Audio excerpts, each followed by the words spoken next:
As part of my research, I have observed meetings where perpetrator and victim meet with a mediator in order to have a dialogue, the so-called victim-offender mediations.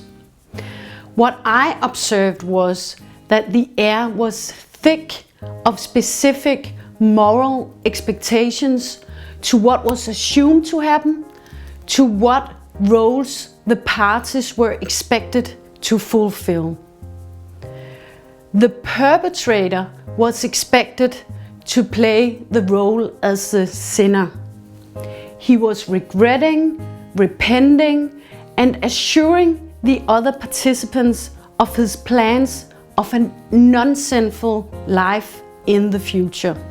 When the perpetrator had shown an appropriate amount of remorse, the victim would demonstrate charity and forgiveness by downplaying the crime and focus on the rehabilitation of the perpetrator.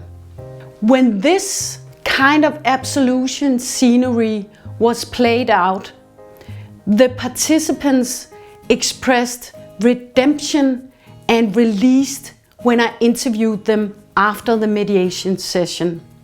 Just to give an example, a perpetrator said to me, "I'm at peace now. There's so many stupid things I can let go."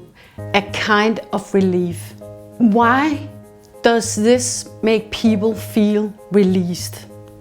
My answer would be that it's because the confessional ethos is a very, very powerful reference.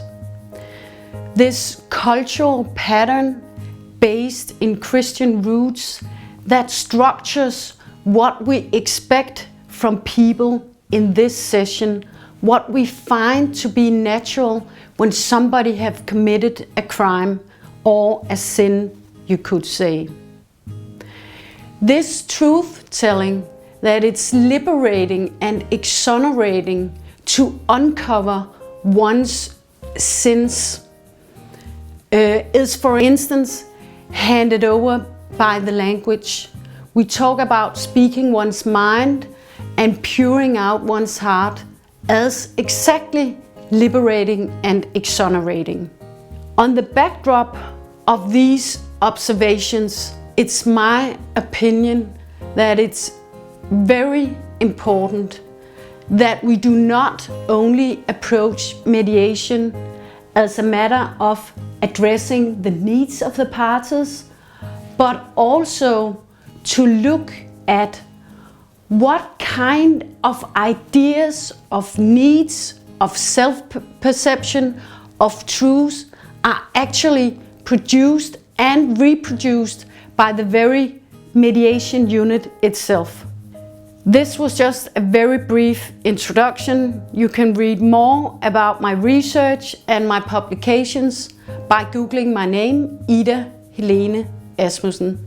Thank you very much.